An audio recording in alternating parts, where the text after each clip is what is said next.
Assalamualaikum warahmatullahi wabarakatuh. Saya Muhammad Hafiz bin Muhammad Zaidi dari program Diploma Teknologi Pembuatan. Saya dari kumpulan 1. Kumpulan saya mempunyai 6 ahli kumpulan.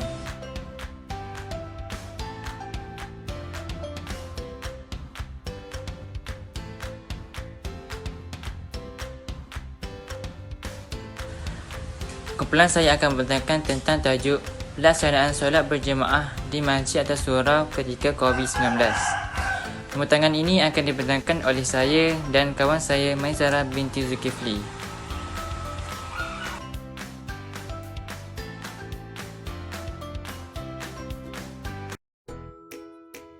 Pengenalan, apakah itu solat berjemaah? Solat berjemaah dari segi bahasa ialah berhimpun atau berkumpul. Manakala dari segi istilah pula, solat secara beramai-ramai, berkumpul atau sekurang-kurangnya seorang imam dan seorang makmum. Apabila COVID-19 melanda negara, terdapat beberapa perubahan yang berlaku ketika menunaikan solat secara berjemaah di masjid. Antaranya, penjarakan sosial sekurang-kurangnya 1 meter. Seterusnya, para jemaah diwajibkan memakai pelitup muka dan suhu yang dibenarkan untuk masuk ke dalam masjid adalah tidak melebihi 37.5 darjah Celsius. Dan jumlah makmum dihadkan. Selain itu, terdapat juga SOP yang dikenakan kepada jemaah yang hadir ke masjid.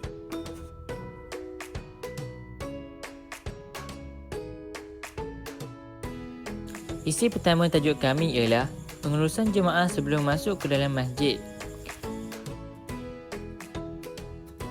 Terdapat beberapa perkara yang perlu dilakukan sebelum masuk ke dalam masjid. Antaranya ialah mengambil wuduk dari rumah lagi, memakai pelitup muka, membawa ziarah sendiri, mencatat suhu, nama serta nombor telefon di dalam buku yang telah disediakan. Selain itu juga, terdapat beberapa perkara yang dilarang sebelum kita masuk ke dalam masjid. Antaranya ialah tidak memakai pelitup muka, pergi ke masjid walaupun mempunyai simptom-simptom COVID-19, tidak mematuhi SOP yang telah ditetapkan.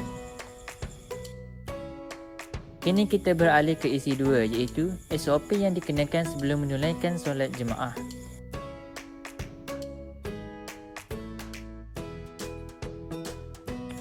Antaranya ialah jemaah perlu sentiasa melaksanakan penjarakan sosial sejauh 1 meter. Pihak pengurusan masjid membuat penandaan jarak antara jemaah 1 meter di tempat saf. Tempoh masa solat Jumaat hanyalah 30 minit iaitu 15 minit untuk bacaan khutbah, 10 minit untuk pelaksanaan solat Jumaat, 5 minit untuk zikir dan doa. Aktiviti selain daripada solat Jumaat tidak dibenarkan. Kini kita beralih ke isi terakhir iaitu isi ketiga yang mana kita perlu membawa sejadah sendiri serta mengambil wuduk dari rumah lagi. Pertama sekali, saya ingin menunjukkan perbezaan pelaksanaan solat berjemaah sebelum dan selepas kedatangan COVID-19.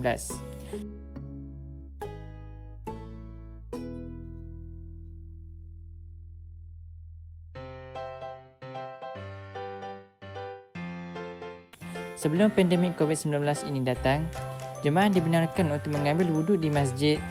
Jemaah juga dibenarkan untuk menggunakan sejadah yang telah disediakan oleh masjid. Jemaah juga tidak perlu menggunakan sanitizer sebelum masuk ke dalam masjid.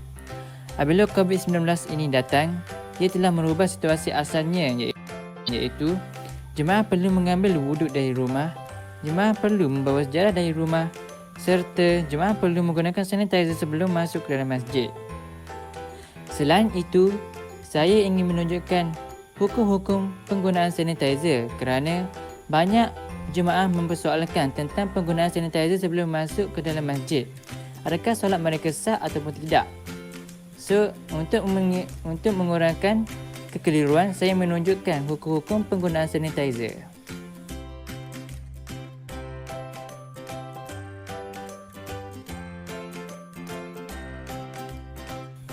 SOP ini dikeluarkan oleh Majlis Agama Islam Negeri, Majlis Keselamatan Negara MKN, Kementerian Kesihatan Malaysia KKM.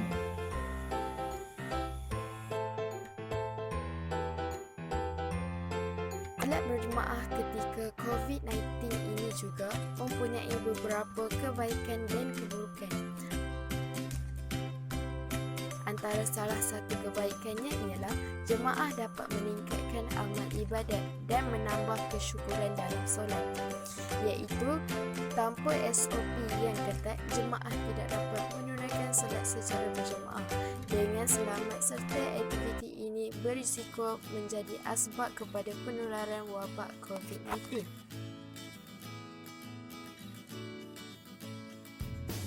Selain itu, antara keburukannya ialah tidak ramai jemaah yang berpeluang untuk solat berjemaah di masjid kerana bilangan jemaah yang hadir ke masjid dihadkan mengikut prosedur yang ditetapkan menyebabkan keadaan masjid menjadi sunyi dan tenang.